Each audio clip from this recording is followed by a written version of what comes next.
Olá, muito boa tarde a todos. Bem-vindos à segunda sessão do nosso webinar Reabilitação Respiratória para Enfermeiros Especialistas de Enfermagem de Reabilitação. Eu sou a enfermeira Ana Moraes, também especialista de reabilitação e, além disso, vou ser a vossa moderadora deste evento maravilhoso. Além disso, também desempenho funções como Presidente da Mesa da Assembleia Regional, da Secção Regional do Centro da Ordem dos Enfermeiros. São todos muito bem-vindos. É expectável que hoje tínhamos os astros alinhados para que tudo corra bem, porque ontem, infelizmente e lamentavelmente, tivemos um problema técnico de imagem e também de som algumas vezes, mas esperamos que hoje os astros estejam alinhados e a nossa sessão vai decorrer dentro da normalidade e vai ser excelente. Temos connosco duas enfermeiras especialistas em enfermagem da reabilitação com um currículo invejável, são as nossas palestrantes, a enfermeira Maria do Carmo Cordeiro e a enfermeira Edith Maria de Brito, que eu vou passar muito sucintamente a apresentar.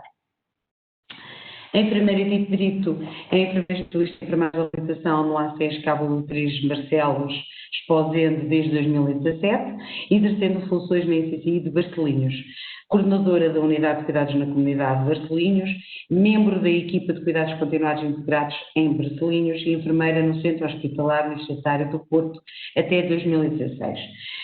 Efetuou uma pós-graduação em Supervisão Clínica em Enfermagem e mestranda em Gestão de Unidades de Saúde pela Universidade do Minho. Além disso, elemento do grupo técnico responsável pela coordenação e implementação do projeto de Gestão do Percurso do Utente com DPOC no ACES Barcelos Exposente, vencedor do Prémio de Saúde Sustentável em 2018. Por último, não poderia deixar também de salientar que a enfermeira Edith é um elemento da Comissão Regional de Peritos de Enfermagem da Reabilitação da Secção Regional do Norte da Ordem dos Enfermeiros. Muito bem-vinda, enfermeira Edith. A enfermeira Maria do Carmo Oliveira Cordeiro, também subejamente conhecida por todos nós, enfermeira especialista em enfermagem da reabilitação no ACES Loures Oliveira na Unidade de Saúde Pública. Também tem mestrado de saúde e aparelho respiratório, diversas publicações em múltiplas obras científicas, nomeadamente o Manual de Boas Práticas de Reabilitação Respiratória. Tem sido uma enfermeira que se tem trabalhado imenso nesta área, na área da nossa especialidade de reabilitação respiratória, e integra vários grupos de trabalho. Integra o grupo de trabalho da campanha nacional Já Perguntou ao Seu Doente, DPOC de Feijões, desde maio de 2019. Integra o grupo de trabalho do CAPA, Cuidados Adequados à Pessoa com Asma, a convite do grupo GRESP desde 2018 até a apresentar, entre uma série, uma panóplia de outros grupos de trabalho, publicações. Também seja muito bem-vinda, enfermeira Maria do Carmo Cordeiro. De facto, é com muita gratidão que estas duas colegas aceitaram este desafio deste webinar em 3 sessões, dia amanhã. E agora passava a palavra ao Sr. Enfermeiro Ricardo Correia de Matas, para nos dar aqui umas boas-vindas. Até já.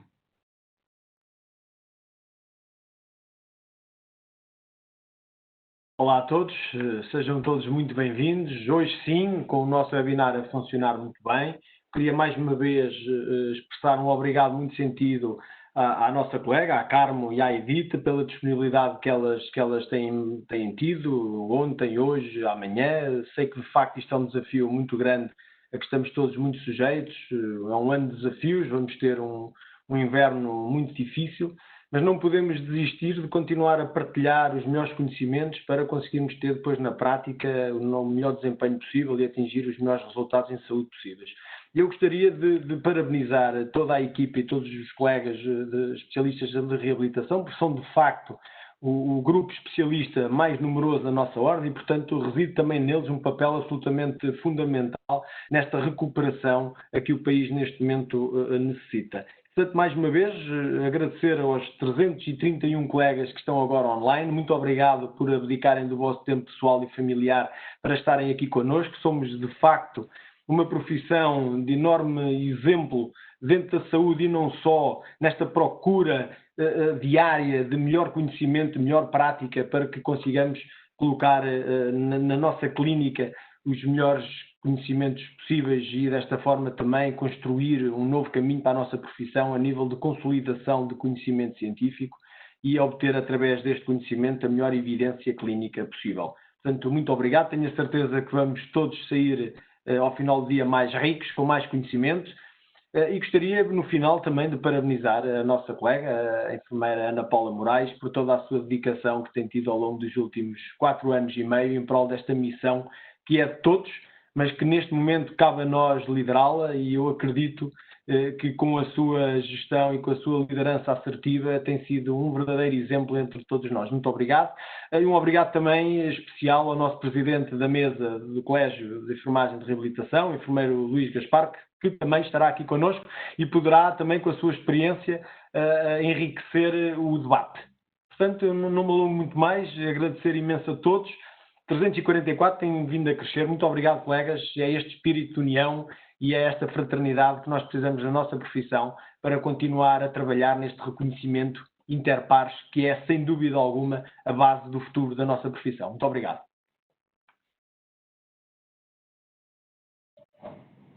Muito obrigada, Sr. Enfermeiro Ricardo de Matos, pela sua mensagem sempre inspiradora, motivadora. E, sem mais demoras, nós iríamos então passar a palavra às nossas palestrantes para termos aqui um momento de enriquecedora de conhecimento e partilha de experiências e saberes. Muito obrigada e até já. Boa tarde a todos. Espero que hoje, sim, isto corra bem, na medida em que estão corrigidas aqui os pequenos percalços que ontem aconteceram na transmissão do vídeo. Eu quero agradecer à Secção Regional do Centro por esta iniciativa. De facto, precisamos muito de partilhar a nossa experiência diária para que possamos melhorar cada vez mais a nossa prestação de cuidados e assim tornarmos mais ricos naquilo que oferecemos aos nossos utentes. Quero agradecer também pelo convite. Espero que hoje também cumpra aqui os requisitos para o qual fui convidada e, portanto, o que é que hoje vimos cá abordar?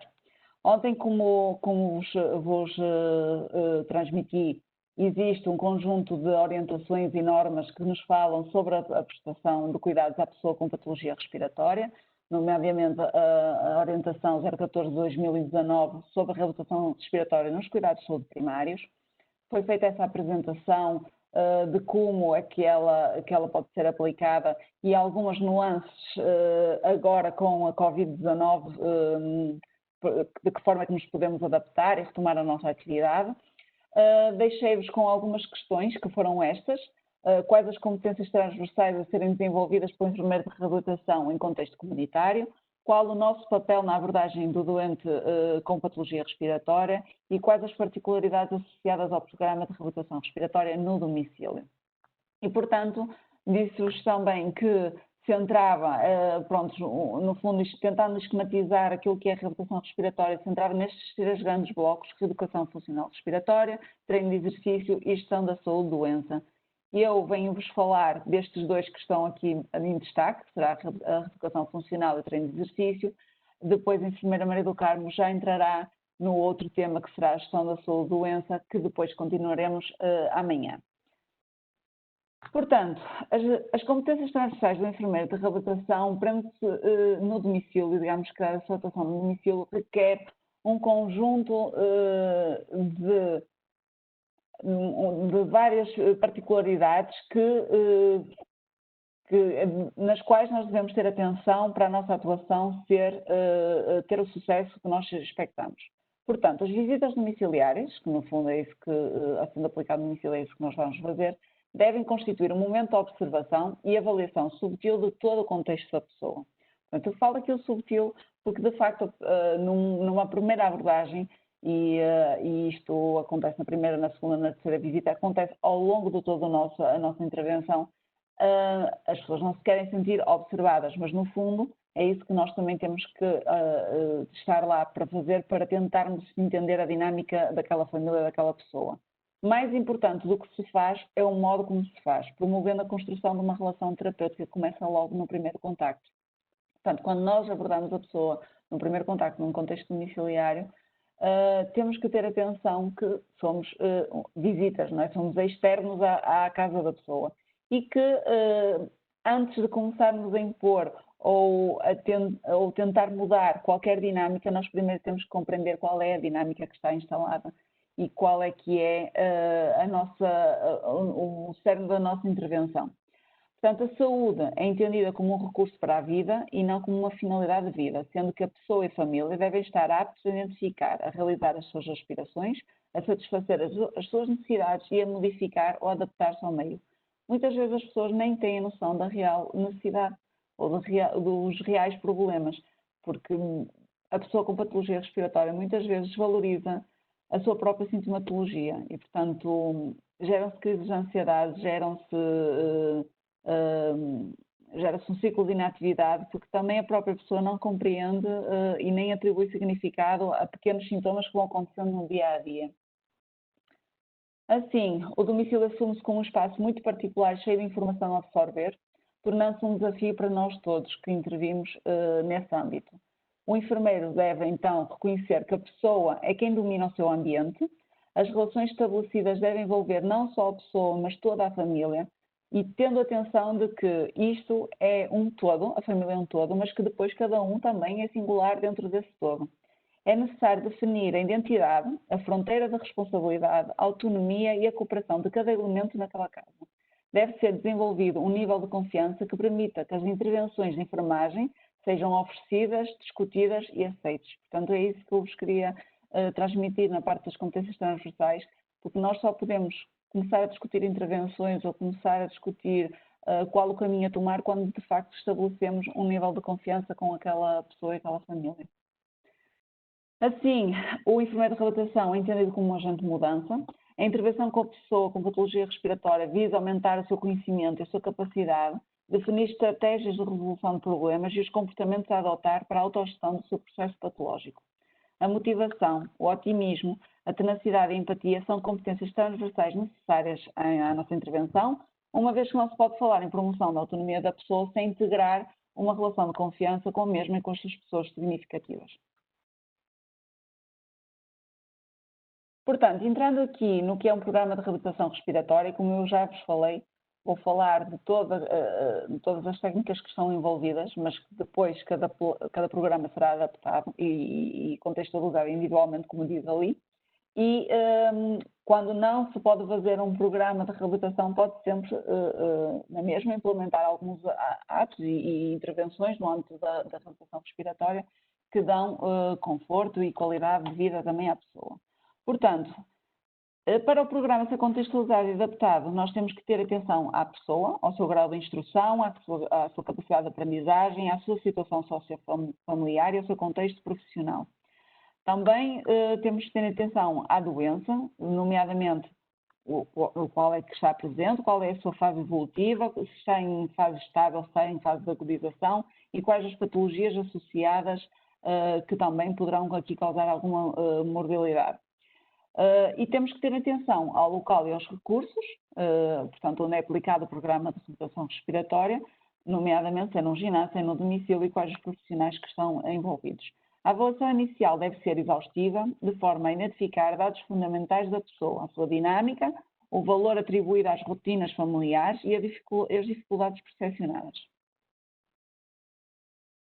Portanto, o que é que nos diz a literatura sobre os programas de reabilitação respiratória? Que podem ser aplicados tanto no hospital como nos cuidados de saúde primários, sejam eles em gabinete ou então no domicílio.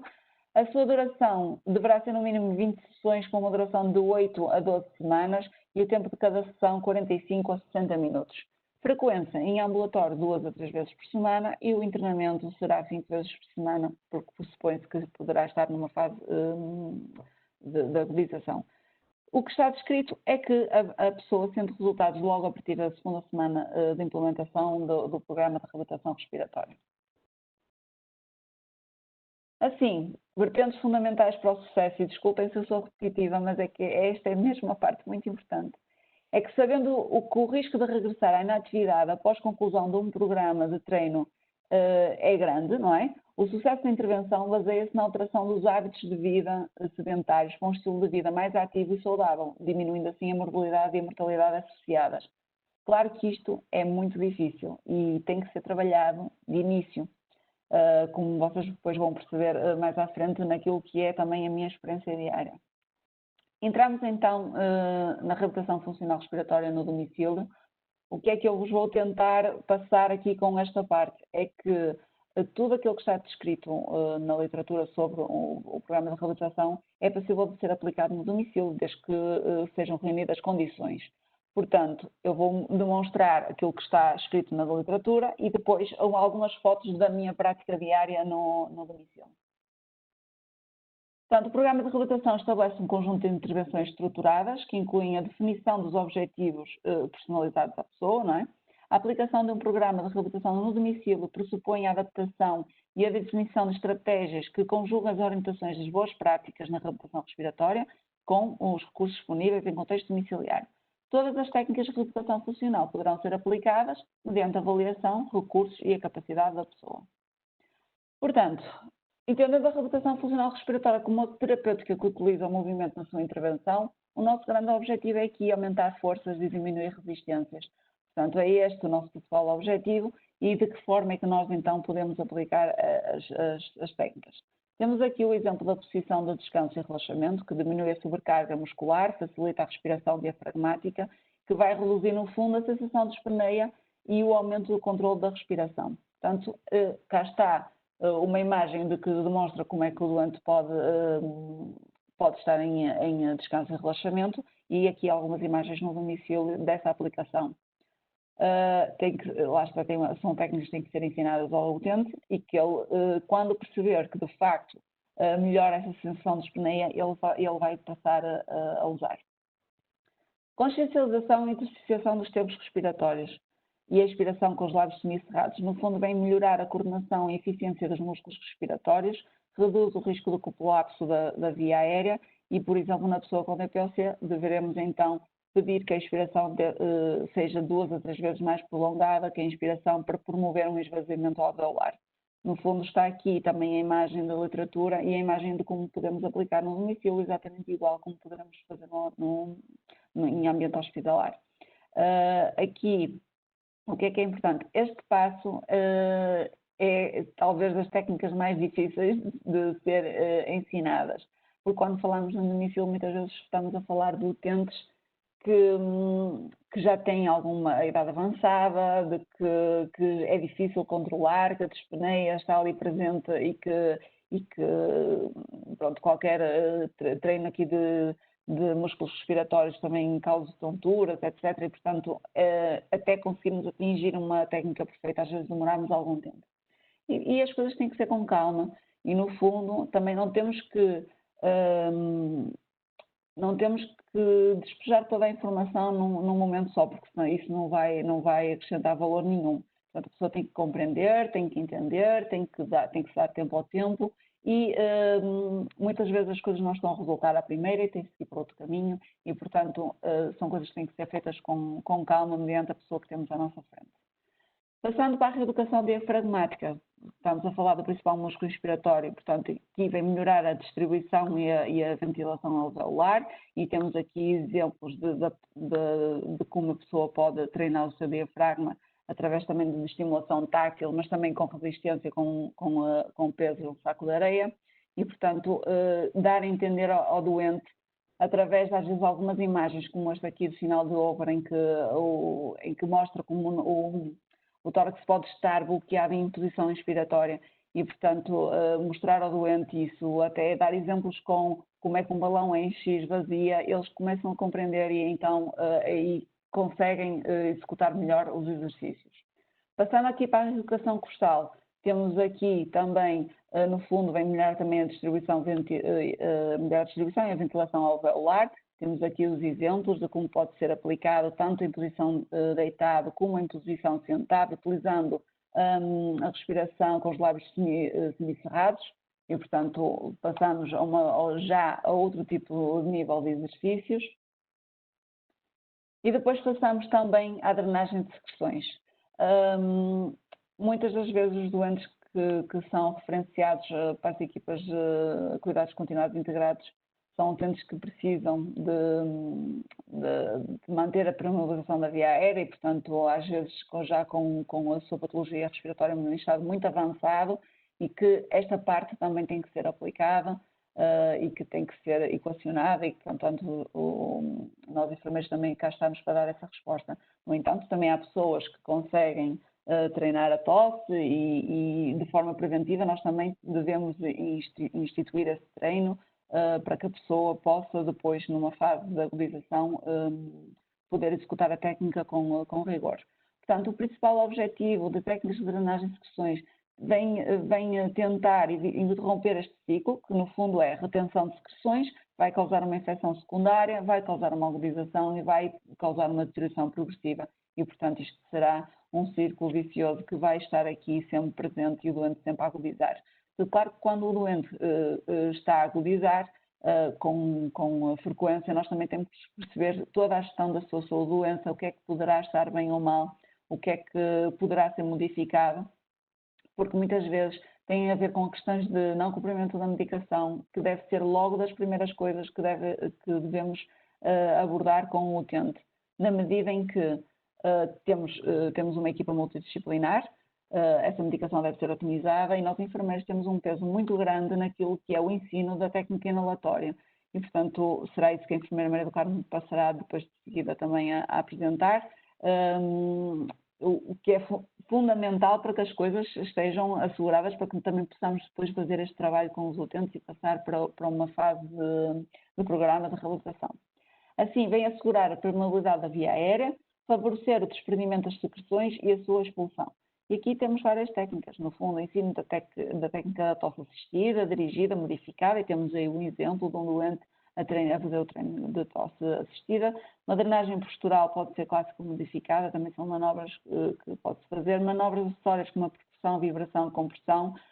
Também temos técnicas como a drenagem autogénica, o ciclo ativo de respiração, para quando o doente colabora e que possa aqui ganhar alguma autonomia na sua higiene brônquica. E, portanto, são tudo técnicas que podem ser treinadas com o utente, que não vou aqui discutir quais é que estão mais demonstradas ou menos demonstradas na literatura que dão mais ou menos resultado, mas que, no fundo, nós podemos ir experimentando, porque cada pessoa é uma pessoa, e às vezes resulta num, outras vezes não resulta noutros, e portanto temos que ir adaptando. Passando agora para as técnicas de conservação de energia, todo este ensino tem a ver com um objetivo que é diminuir a sensação de dispneia e mesmo as crises de dispneia que vão acontecendo na pessoa, na sua atividade de vida diária.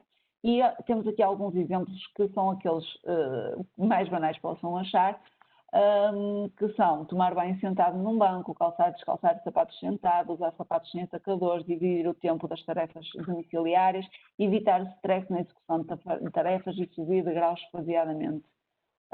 Isto parece muito simples, mas não é, porque as pessoas muitas vezes não entendem porque é que estão com uma crise de dispneia, porque não associam às vezes há alguns fatores que fazem no seu hábito de vida diária. Portanto, o que é que eu tenho-vos a dizer? Tenho-vos a dizer que só na compreensão genuína do ciclo de inatividade daquele utente e do seu percurso no seu dia-a-dia em casa é que se consegue implementar as técnicas de conservação de energia. Portanto, só mesmo estando lá no domicílio é que nós podemos dar técnicas que são adequadas e que são dirigidas àquela pessoa. A observação do utente e da família é chave fundamental para que isto possa acontecer. E o que é que costuma acontecer também é que quando nós entramos numa fase em que chegamos lá e dizemos não pode ter mais esta vida sedentária, temos que tentar evitar este sedentarismo, temos que fazer exercício, vamos lá e tentamos motivar. E depois vimos dizer que tem que fazer tem que se poupar energia, tem que tomar banho sentado.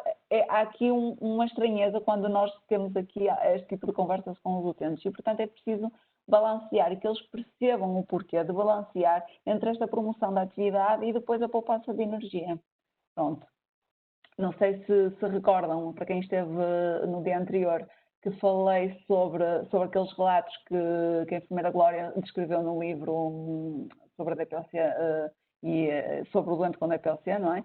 Que fala mesmo de algumas situações que causam dispneia ao utente que não estão relacionadas, às vezes, propriamente com alguma fraqueza muscular e etc., que depois algum gasto excessivo de energia, mas há também a ver com estados de ansiedade e de depressão que estes doentes sentem no seu dia-a-dia diário.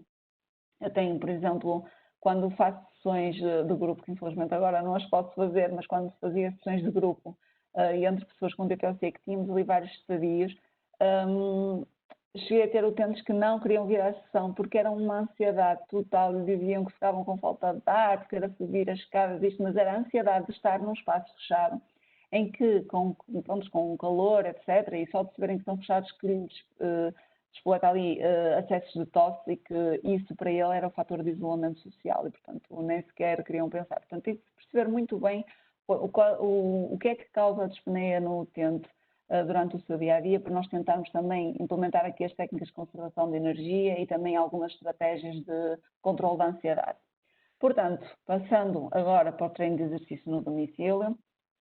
O treino de exercício na DPLC é um componente nuclear e aglutinador dos programas de reabilitação, é isto que a Direção-Geral de Saúde nos diz, e segundo a Gold, o mesmo melhora quer a tolerância de exercício, quer sintomas de dispneia e de fadiga. E isto é evidenciar pelo que deve englobar exercício aeróbico, exercício de força muscular, exercício de flexibilidade e exercício de equilíbrio. Portanto, não se pode falar de reabilitação respiratória sem falar de treino de exercício. Portanto, há utentes em que, infelizmente, já não pode não ser possível na sua totalidade, mas o pouco que nós conseguimos fazer será sempre mais do que aquilo que ele faz. E, portanto, vamos tentar sempre pensar nesta linha. A segurança clínica dos utentes é prioritária. Todos os utentes devem iniciar o treino de exercício após uma avaliação, recorrendo a prova máxima, portanto, prova de esforço máxima com supervisão médica, ou uma avaliação submáxima, por exemplo, a prova de marcha de 6 minutos.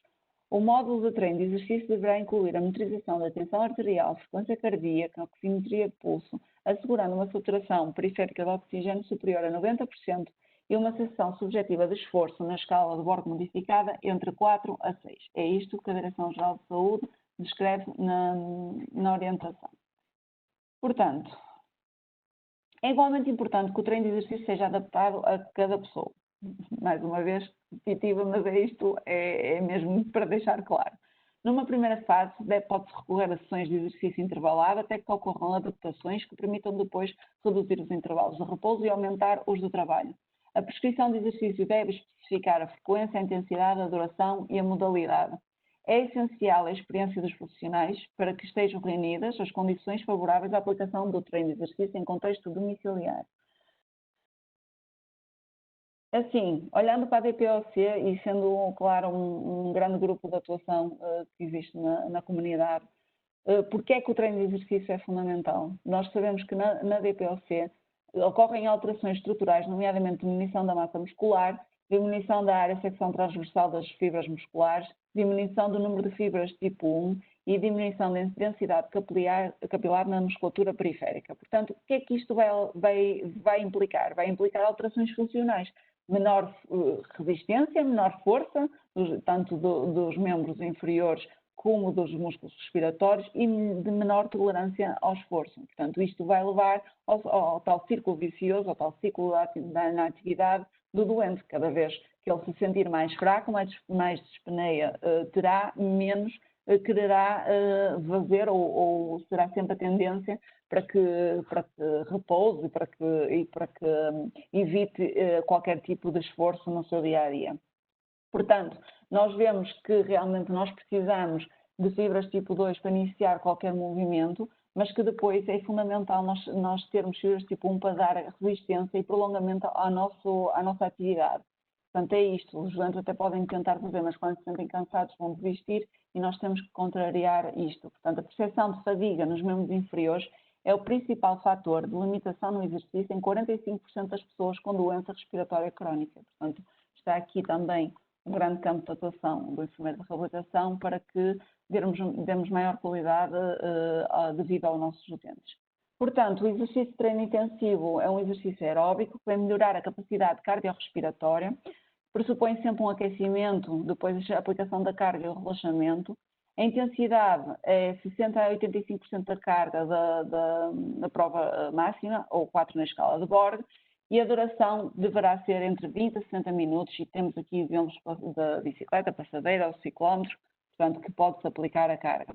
Há utentes que já têm alguns aparelhos no domicílio, cada vez mais a realidade também vai mudando, e que nós poderemos utilizar quando assim nos sentirmos aptos para tal, e quando o doente também tiver reunidas as condições para que sejam aplicadas em exercício no domicílio, e portanto estão aqui exemplos de como poderá ser aplicado e as medidas que deverão estar por trás para assegurarmos a segurança.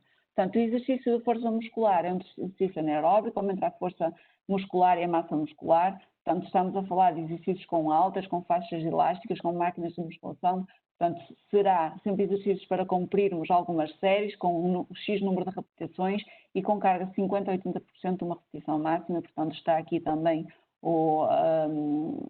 alguns exemplos de como pode ser aplicado no vigílio através de pesos, não é? Aplicados, e que isto cabe a cada um depois trabalhar com os recursos também que tem.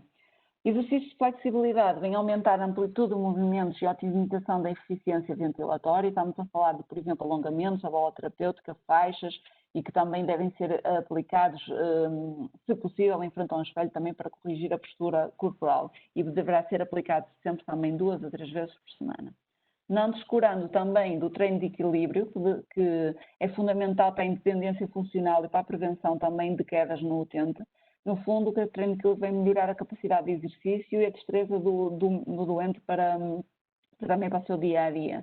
E estamos aqui a falar de exercícios de postura, exercícios de transição, de transferências de pesos e de força muscular.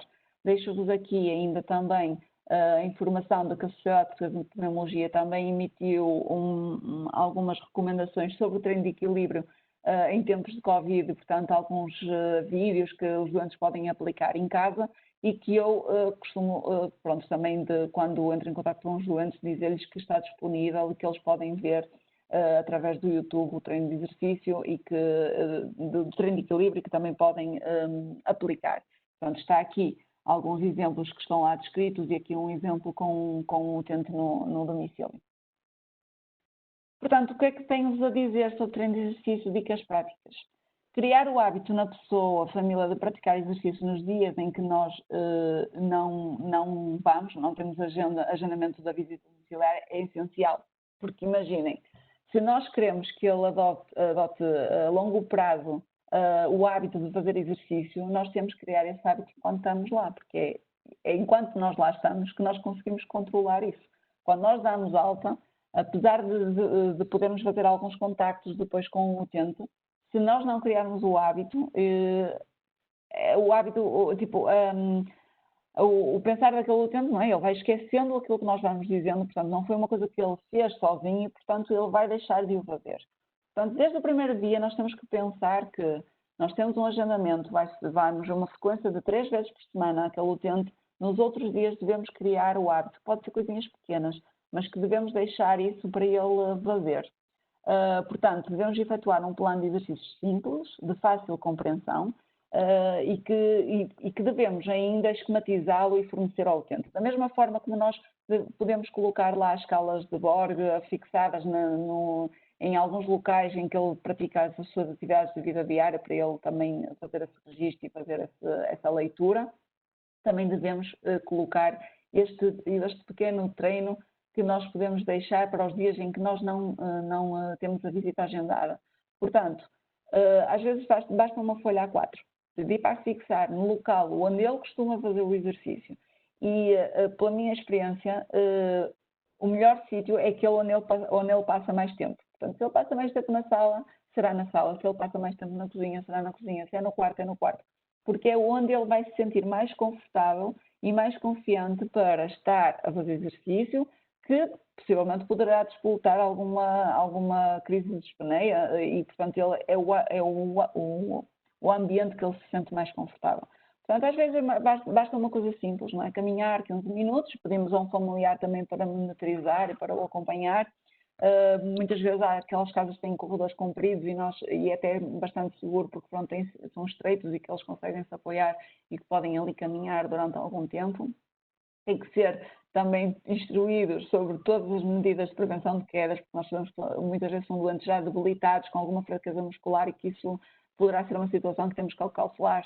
Portanto, às vezes podemos deixar então este caminho de 15 minutos e depois fazer alguns exercícios que até pode ser sentado, pronto, vamos adaptando ao tempo. Portanto, 3 coisas simples, vamos aumentando de semana para semana, ou quando vimos que a pessoa adere, porque, assim, a primeira vez que podemos perguntar, ela pode dizer que fez, a segunda perguntar, pode dizer que fez, mas quando nós estabelecemos mesmo uma relação de confiança, a pessoa já não consegue esconder mais quando não faz, até porque nós vamos também dando conta que não faz, porque quando nós temos essa relação terapêutica instituída, nós conseguimos puxar pelos utentes e também perceber que o utente não está a fazer. E se não está a fazer, temos que renunciar novamente aquele plano, tentar perceber o porquê que não está a fazer, tentar falar com o familiar para ele também ser o nosso parceiro, não é? de motivação para o utente, tentarmos perceber, tanto de um lado como do outro, como é que nós podemos fazer para ele que ele adira ao seu plano de treino, quais são as suas motivações ou quais são as suas preocupações, para que ele comece a aderir a estes pequenos treinos que nós vamos deixando para criar este hábito. Assim, nós vemos também que a literatura nos diz, isto claro que é importante, e que nós, enfermeiros de reabilitação, podemos produzir os nossos próprios dados com aquilo que são os ganhos que nós vamos obtendo com a instituição dos programas de reabilitação. E, portanto, está aqui descrito na literatura que a prova de marcha, a diferença mínima com significado foi 25 a 33 metros, portanto, de um início para o fim do programa de reabilitação. O teste de sentar-levantar um minuto aumentou 3 repetições. A escala ACAT, 2 unidades. A escala da atividade de vida diária, 4 unidades. Da ansiedade e depressão, portanto, com melhoria em 1,5 unidades. E a atividade física, naqueles utentes que depois conseguem monitorizar, aumentou 600 a 1.100 passos por dia. Portanto, isto traduz claramente a qualidade de vida. O que eu costumo dizer é que, e tendo a noção de que em pouco tempo o doente pode perder estes ganhos, não é? Porque se ele voltar a ser inativo, se ele voltar ao sedentarismo, ele perde. E, portanto, nós temos sempre que tentar ao máximo trabalhar a adesão ao regime terapêutico, a adesão ao regime de exercício, para que evitemos que tudo volte para trás. Mais uma vez, temos que usufruir dos nossos parceiros na comunidade, nomeadamente as equipas de saúde familiar, portanto, as equipas que depois o vão acompanhar, também têm um papel de, se nós lhes fornecemos informação do que é que foi feito, o que é que foi ganho, o que é preciso continuar a fazer, esse trabalho depois também será feito por essa equipa e, portanto, haverá aqui também uma existência, uma interligação e o doente sente que não foi ali uma equipa isolada que o seguiu e que de repente tudo acabou e que já ninguém fala sobre aquilo. Portanto, a equipa de saúde familiar deve também estar sensibilizada para que insista com o doente para continuar com a adesão a estas medidas implementadas. Portanto, apesar do grande potencial de intervenção do enfermeiro de reabilitação no domicílio, importa referir que o mesmo também é local de gerador de grande tensão. Portanto, nós, equipas de saúde, quando estamos a atuar no domicílio, deparamos com alguns constrangimentos que também exige que se desenvolvam competências e adaptações, mesmo à nossa forma de ser e de estar para com os utentes. Portanto, há alguns constrangimentos como a cultura do modelo biomédico. Muitas vezes as famílias estão muito presas àquilo que os médicos que foram dizendo ao longo da sua vida, fixam-se alguns mitos e que a tendência é sempre pensar eu estou a fazer a medicação, não preciso de mais nada, a medicação resolve, ou não, e portanto há aqui sempre esta cultura do tratamento e não da prevenção também, e que nós temos que trabalhar. Há também uma tendência para a medicalização no domicílio, que é uma tendência às vezes nossa. Nós tentamos quase que impor um domicílio quase como um gabinete de reabilitação respiratória, não pode ser. Nós temos que perceber que estamos ali, que temos que ser subtis, temos que ir com calma e adaptar-nos à pessoa, ganhar esta relação de confiança, para que nós possamos depois ser aceitos naquilo que nós vamos dizendo, porque se pensarem que as pessoas normalmente seguem os conselhos daqueles que lhes estão próximos, daqueles que lhes são significativos. Então nós temos que ganhar esse lugar. Só depois de ganharmos esse lugar é que eles nos vão ouvir com clareza. Portanto, outra das coisas que nós também temos, às vezes deparamos, é sobrecargas da família, sem compensações ou apoios. Então, estamos a falar aqui que às vezes não é possível exigir mais ao cuidador, ou porque ele não tem capacidade física também, ou porque já está num grau de desgaste muito grande, porque não é fácil lidar com uma pessoa, muitas vezes com patologia respiratória, que desenvolve sempre aquele cansaço, sempre cansado, isto desgasta também o cuidador e que pronto, muitas vezes é preciso também trabalhar esta parte antes de podermos exigir qualquer coisa da parte dele também. A sobrecarga de trabalho e consequente diminuição de qualidade de vida nas relações entre as pessoas e a família. Muitas vezes, pronto, já vimos cá aqui coisas muito recalcadas e que é difícil de trabalhar. Temos que tentar sempre buscar qual é aquela pessoa mais significativa e que pode ajudar o seu familiar. Às vezes a falta de articulação entre os diversos serviços de cuidados de saúde também é uma das problemáticas. Muitas vezes o que sentimos é também que, por mais que se fale em integração de cuidados, na realidade nós profissionais não estamos preparados para elas. Portanto, nós somos muito focados no que é o nosso trabalho, no que é o nosso plano de cuidados para aquele turno, e tudo o que seja extra, muitas vezes não estamos tão abertos ou tão disponíveis pela carga de trabalho que muitas vezes temos. Mas que de facto para o utente que está dentro de um sistema, para ele seria importantíssimo que nós profissionais de saúde nos articulássemos, tanto dentro da nossa instituição como entre instituições. Estamos a falar desta articulação que deve existir entre as equipas e também o hospital. A falta de interesse ou motivação das várias partes envolvidas também é um constrangimento e que temos que motivar, temos que perceber de que forma é que nós podemos vender a nossa ideia, porque eu costumo dizer, no fundo, que toda a nossa intervenção no enfermeiro de reabilitação é vender um produto. É quase como uma estratégia de marketing que nós temos que fazer e, portanto, percebendo de que forma é que nós podemos fazer um marketing social, digamos assim, nós conseguimos chegar ao utente, perceber em que ponto de abertura é que ele está, se nós temos que trabalhar ainda esta parte muito tradicional para depois nós tentarmos trabalhar o resto. E também a angústia e frustração da pessoa-família por expectativas irreais com o seu processo de saúde-doença. Isto verifica-se, infelizmente, porque as pessoas estão sempre à espera de um milagre, estão sempre à espera de alguém que venha e que lhes dê uma solução para todos os sintomas que têm, e no fundo quem vai ter que fazer alguma coisa é a própria pessoa, a própria família. Nós estamos lá para mediar, para dar aquele conhecimento que lhes falta, no fundo é isto que nós somos transmitores do nosso conhecimento, somos um livro aberto para eles e que estamos lá para tentar entender e mediar o seu processo de saúde-doença.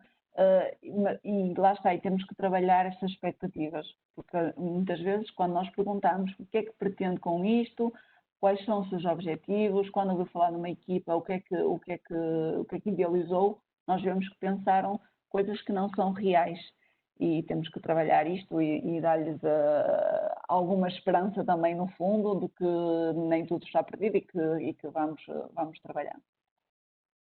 Assim, é importante, a reabilitação respiratória é importante ferramenta e uma mais-valia na gestão da doença, melhora o prognóstico, com menor número de exacerbações e menor mortalidade. Isto é essencial para a vida da pessoa, faz muita diferença.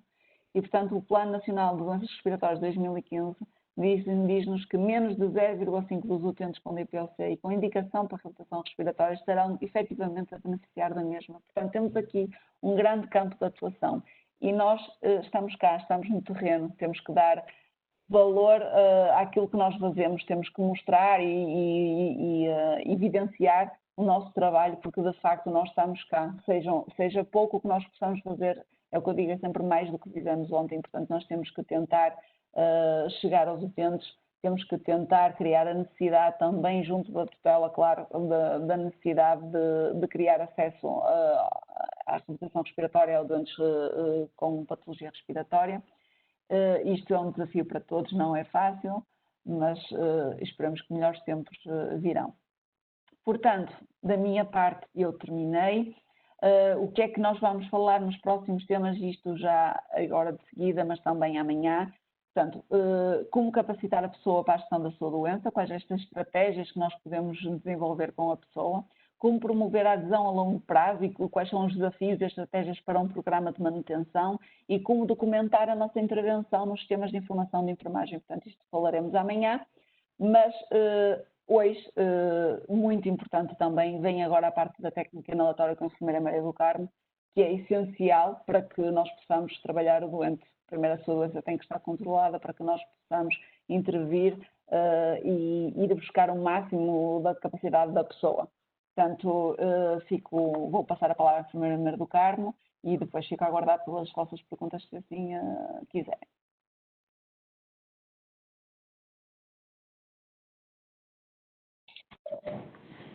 Muito obrigada, enfermeira Edith Brito. Mais uma grande, brilhante apresentação, muito clara, muito sucinta e, de facto, quero lhe dar os parabéns porque focou aquilo que é essencial.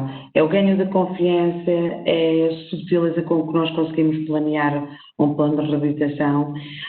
Todas as suas dicas fazem-me todo o sentido e eu que sou enfermeira de reabilitação no domicílio, não tinha conseguido dizer melhor. Muito obrigada. E agora passaria a palavra à enfermeira. Nós temos neste momento, até à data, filtrado 7 questões, mas só poderemos estar neste webinar, nesta plataforma, até às 18 horas. As perguntas que não conseguirem ser hoje, as questões que não conseguirem ser hoje respondidas pelos nossos palestrantes serão respondidas amanhã. Ninguém fica sem resposta, está bem? E 2 questões para a enfermeira Edith. E antes disso, afirmar que os colegas têm sido fortes elogios a ambas as nossas palestrantes. 2 questões para a enfermeira Edith. Primeira, do nosso colega Paulo José Simão Silva, que pergunta, na sua experiência, qual o fator motivacional mais eficaz para a adesão ao programa? As condições de domicílio representam a entrada para a reabilitação? Existe relação entre o fator socioeconómico e a adesão ao programa? Como é disponibilizado o material para os utentes realizarem os exercícios ativos da reabilitação? Observação na prática, o envolvimento ativo da família no apoio ao utente. Obrigada pela ótima exposição. A segunda questão, da colega Susana Salvado, que pedia a referência completa do livro DPOC, Abordagem a 360 graus do hospital para o domicílio. E, eventualmente, onde poderia adquirir este livro. E, assim, passaria a palavra à enfermeira Edith. Olá novamente. Então, respondendo ao enfermeiro Paulo, obrigada novamente pelo elogio e vejo que de facto esteve ontem, esteve hoje e que está aqui bastante também interessado nesta questão da reabilitação respiratória no domicílio. Portanto, são 3 questões. Claro que as condições socioeconómicas dos doentes dificultam muitas vezes a adesão a um programa de reabilitação respiratória ou motora, o que seja. quando se cria este acesso de poder ser no domicílio, facilita um bocadinho, porque se nós dessemos ao doente a opção de participar num programa de reabilitação em que ele tivesse que se deslocar, estas questões seriam ainda mais comprometedoras, digamos assim, teriam um peso maior naquilo que ele poderia ou não poderia participar, porque teria que se deslocar, teria que eventualmente precisar de transporte, etc. E, portanto, isto são tudo questões que se põem no ar da reabilitação respiratória em cuidados de saúde primários. Portanto, sendo no domicílio, e estando, por exemplo, no âmbito de uma equipa de cuidados continuados integrados, portanto, cumprindo critérios para integrar estas equipas, é de forma gratuita e, portanto, nós vamos ao domicílio e o doente apenas tem que estar receptivo a nos receber.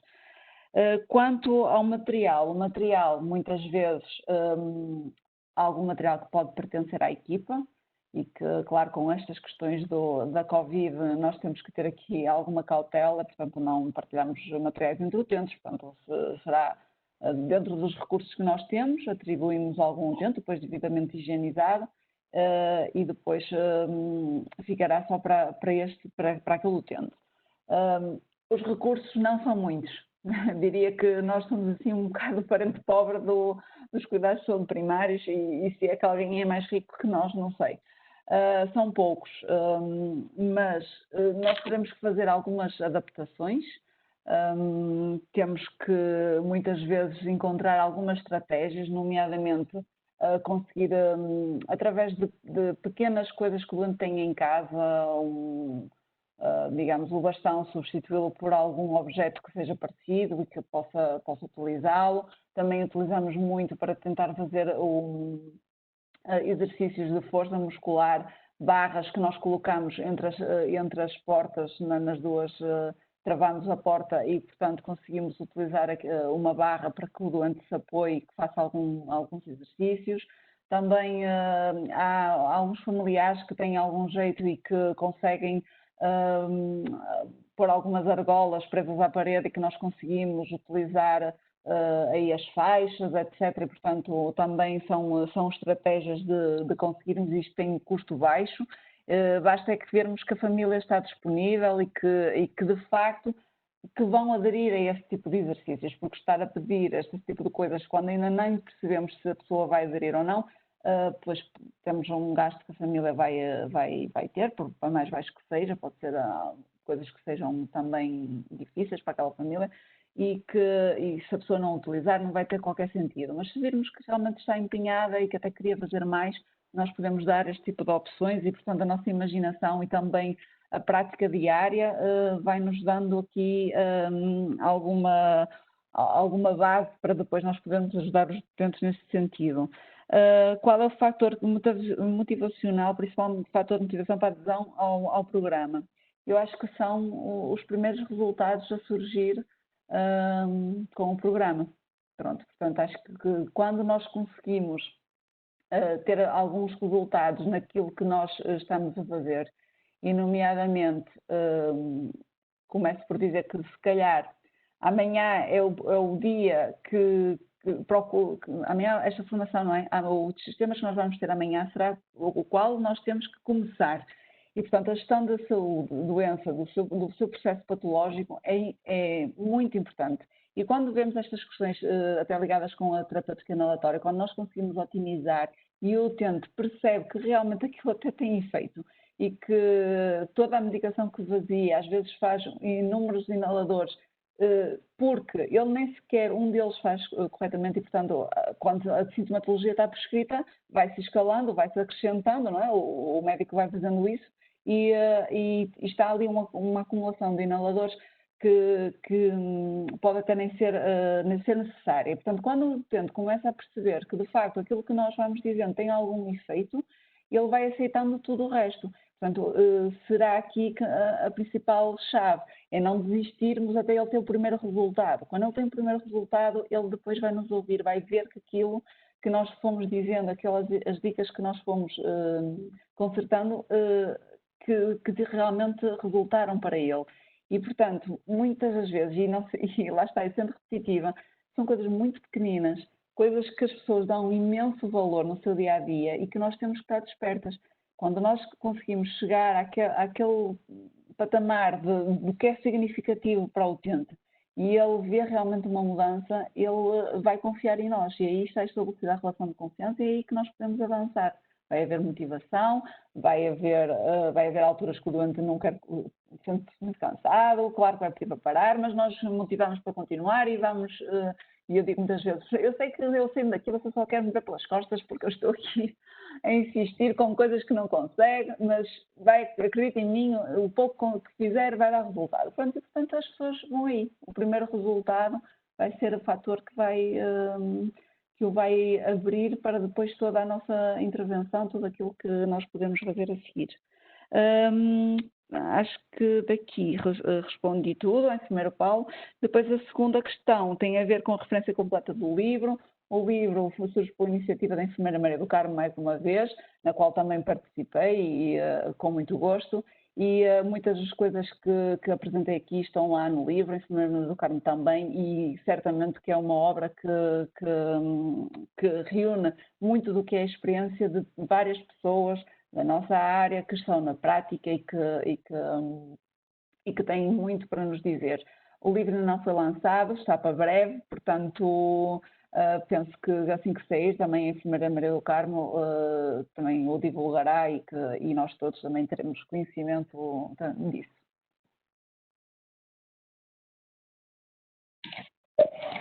Obrigada, enfermeira Edita, pela forma clara como conseguiu, creio eu, responder a ambas as questões. Entretanto, tenho neste momento mais duas questões, enquanto a doutora respondeu, mas eu vou agora passar para a terceira questão, porque, tal como disse, as questões que hoje não se conseguirem responder, os colegas não vão ficar sem resposta e iremos responder amanhã no último webinar. Terceira pergunta da enfermeira Ana Carolina Saraiva, que creio eu, qualquer uma de vocês poderá responder, mas está a falar dos inaladores e então provavelmente será a enfermeira Carmo a responder. Qual a ordem de administração dos broncodilatadores? Percebi que disse, mas não consegui perceber qual a ordem correta para fazer a administração. A ordem correta é sempre primeiro, a ordem da administração dos broncodilatadores é sempre primeiro os beta-2 adrenérgicos e depois a seguir é que são os anticolinérgicos, ou seja, traduzindo, por exemplo, se eu tenho o salbutamol e se tenho o brometo de ipatrópio, é sempre o salbutamol primeiro e, por exemplo, o ipatrópio. Imagino que o doente, eu não sei qual é a experiência da colega em termos com os dispositivos inalatórios, mas imaginemos que o doente tem prescrito o formoterol e o brometo de tiotrópio, ou seja, estamos presente um beta-2 adrenérgico e temos presente um anticolinérgico. Portanto, o doente vai fazer sempre primeiro o formoterol e depois é que fará em seguida o brometo de tiotrópio. Está bem? Porquê? Porque eles são sinergéticos, eles atuam em receptores diferentes. Os adrenérgicos, como eu disse, eles atuam a nível do relaxamento do músculo liso, certo? E os anticolinérgicos vão atuar aonde? Eles vão bloquear o efeito broncoconstritor sobre os receptores muscarínicos M3. Portanto, primeiro temos que relaxar o músculo, mas os dois juntos fazem sinergia. Por isso é que muitas vezes o doente BP ou C tem dois broncodilatadores de duas classes diferentes prescritos pelo efeito sinergético de ambos. Mas é sempre primeiro o beta-2 adrenérgico e depois é que é o anticolinérgico, o antimuscarínico, sempre. E por último, são sempre os corticoides, porque primeiro tem que separar as vias aéreas para depois então chegar lá ao corticoide. Nós sabemos que um farmacocorticoide não tem uma ação imediata, rápida, pela inalação. Portanto, enquanto que um beta-2 adrenérgico tem um efeito mais rápido e um anticolinérgico também, está bem? É sempre um beta-2 adrenérgico e depois é um anticolinérgico. Sempre. Ou seja, eu, na prática, costumava ensinar os alunos que era o SABA, sabutamol, atrovento e blecometazona. Assim nunca se esqueciam. Beta-2 adrenérgico, a seguir o anticolinérgico e o corticoide. Não sei se respondi, se ficou claro. Muito claro, enfermeira Carmen, muito claro, como sempre. Relativamente ao livro. Sim? Pode falar, enfermeira Carmen. Relativamente ao livro, portanto, isto é um livro, o título é DPOC, uma abordagem a 360 graus do hospital para o domicílio. É um livro que tem muito saber, muito peritos na área dos enfermeiros especialistas de reabilitação. Temos um grupo de enfermeiros de reabilitação que construíram capítulos de excelência, mas para além disso temos pneumologistas, temos nutricionistas, temos psiquiatra, temos uma farmacêutica, temos MGF, mas não estou a esquecer, portanto, que participaram, e a doutora Isabel Saraiva, da Associação Respira, que deu o seu testemunho no livro. Portanto, é um livro que vai dar muitos contributos aos enfermeiros de reabilitação, muito direcionado para a nossa prática e que espelha muito daquilo que eu e a enfermeira Edith tivemos aqui hoje a falar. E o lançamento está para breve. Era para ter sido no Congresso Respiratório em maio, mas pronto, com estes contratempos todos, mas sim, eu assim que tiver a data fixa, terei todo o gosto em publicitar. Sim, parabéns pela partilha e eu estou a contar com uma reserva. Pelo menos eu. Quarta questão do enfermeiro Paulo José Simão Silva. Na sua experiência, e está direcionado para a enfermeira Carmo, os erros no manuseamento e a capacidade cognitiva dos utentes ou uma formação deficitária?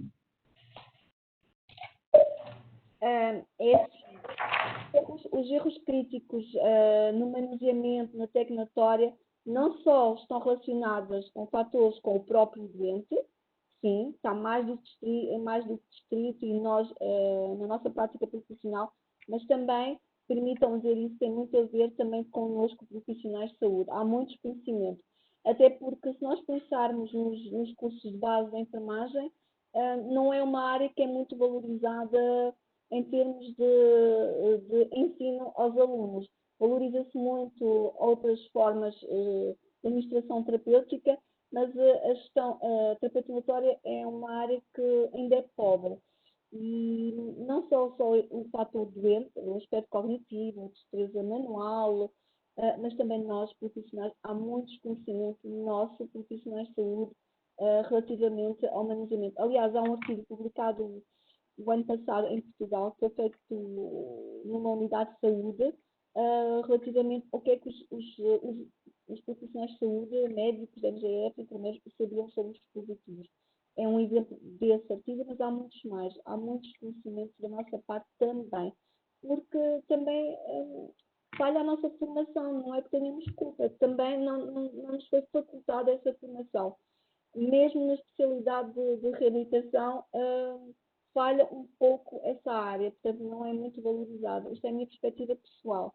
Portanto, tudo aquilo que aprendi foi muito meu, à procura. Era uma necessidade minha que eu sentia que precisava aprofundar. E penso que a maioria dos colegas sentirá o mesmo.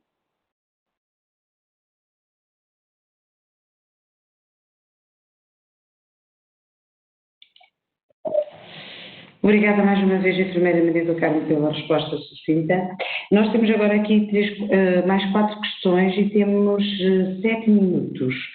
Por isso eu acredito que se nós tivermos aqui, preocuparmos aqui com a nossa capacidade de síntese, acho que vamos conseguir responder a todos os colegas.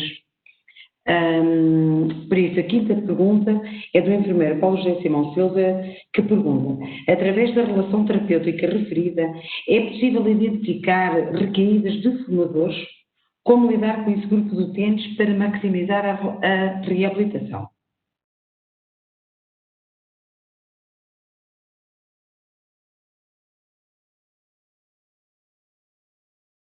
Enfermeira Ana, pode só repetir a pergunta? Falhou um bocadinho, não percebi. Desculpem. A quinta pergunta é do enfermeiro Paulo José Simão Silva e diz: Através da relação terapêutica referida, é possível identificar recaídas de fumadores? Como lidar com esse grupo de utentes para maximizar a reabilitação? Melhor. Acho que recaídas de fumadores, não foi isso? É isso, é isso. É possível, através da relação terapêutica, nós percebermos se há essa recaída. E depois como é que nós conseguimos, a pergunta era como é que nós conseguimos maximizar a reabilitação nestes utentes. Então é assim, aquilo que está descrito é que, claro que a cessação tabágica é um dos grandes temas que também está aglomerado na intervenção, na intervenção ao doente com doença respiratória. Seria mal da nossa parte se nós estivéssemos a trabalhar com um utente fumador e que não abordaréssemos essa parte da cessação tabágica. Mas, no entanto, o doente não tem que entrar num programa de cessação tabágica porque entra num programa de reabilitação respiratória, portanto, não é condição que está intimamente ligada.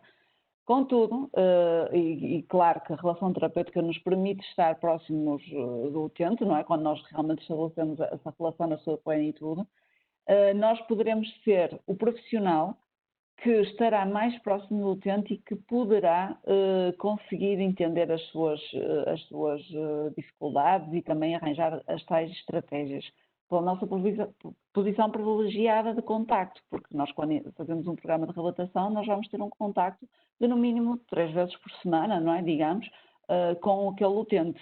E, portanto, não será, digamos que outro profissional não terá esta oportunidade como nós temos. E claro que acho que sim, que nós identificaremos essas recaídas e é um tema que se nós realmente estamos em relação terapêutica com o utente irá querer falar connosco sobre isso. Portanto, são estratégias que temos que desenvolver. Claro que o ideal é que ele abandone o hábito de fumar. Contudo, pela minha experiência, é algo muito difícil. Mas que muitas vezes as pessoas não têm essa necessidade, não sentem essa necessidade e nem querem falar sobre esse tema no início. E, portanto, é uma coisa que temos que dar tempo e é como eu disse, quando começam a haver resultados, depois também aceitam melhor as nossas sugestões, as nossas indicações e, portanto, temos que deixar a pessoa para deixar de fumar ou para entrar num programa de cessação tabágica tem que estar motivada. Porque senão não inicia esse programa, não é? Portanto, acho que está respondido da minha experiência. Claro que sim, enfermeira Edith, muito obrigada. Passamos então para a pergunta seguinte.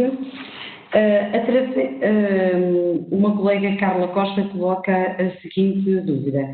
É adequado prescrever inalador de névoa suave para usar com câmara expansora? Eu, durante a apresentação, expliquei isso, por acaso, dei essa nota que, efetivamente, é feita a prescrição com o inalador respirado com câmara expansora.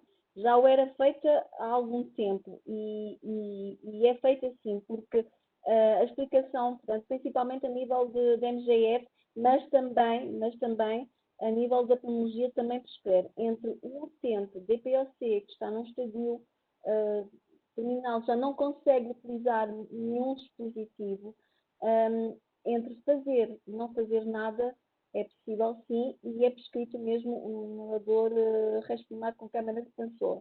Não é o recomendável, mas é prescrito sim e está a ser feito. Obrigada, enfermeira Carmo. Mais uma dúvida para a enfermeira Carmo, da nossa colega Patrícia Lopes, que diz: o salbutamol é desaconselhado previamente ao exercício. A recomendação do pneumologista é tenta fazer do aresto. A pergunta é se o salbutamol é desaconselhado prévio ao exercício? Mas sim, enfermeira Carmo. A pergunta da colega, da enfermeira Patrícia Lopes é: o salbutamol é desaconselhado previamente ao exercício? Recomendação do pneumologista é tenta fazer do aresto. E que eu não estou a perceber, mas é o quê? Estamos a falar de um dente DPOC ou asmático? A colega não foi tão, não expôs essa questão. É uma recomendação genérica.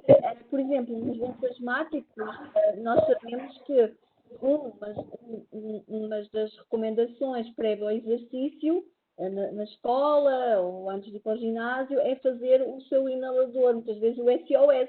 Nós sabemos que a asma induzida pelo esforço. Na DPOC, eu não tenho qualquer conhecimento que prévio ao exercício que o dente tenha que fazer o salbutamol, até porque se o doente estiver controlado com a sua medicação de controle, ele já tem o broncodilatador, não faz, a não ser que tenha uma exacerbação que esteja explanada no seu plano de ação. Não vejo, não faz sentido. Obrigada. E então, num minuto, se calhar conseguimos responder à última questão. Vou tentar aqui ser breve. É a colega Sara Costa que pergunta: pela minha experiência da ECCI, verifico que muitos inaladores prescritos para uso no domicílio não têm em conta as características dos doentes. Por exemplo, prescrevem um dispositivo de pó seco quando a pessoa não tem capacidade de efetuar a inspiração profunda e vigorosa. O médico, quando prescreve, não deveria avaliar essas características? Questão: não seria importante, numa primeira consulta, onde são prescritos estes dispositivos, o enfermeiro de reabilitação estar presente? Eu pedia que respondesse de uma forma muito sucinta. Sim. Perdemos aqui o tempo. Subscrevo totalmente o que a senhora enfermeira diz, portanto, sem dúvida que um médico, quando prescreve o dispositivo ao doente, tem que ser numa relação de empatia, perceber quem é o doente, o perfil inspiratório do doente, a capacidade de utilização, a capacidade cognitiva de utilizar o inalador.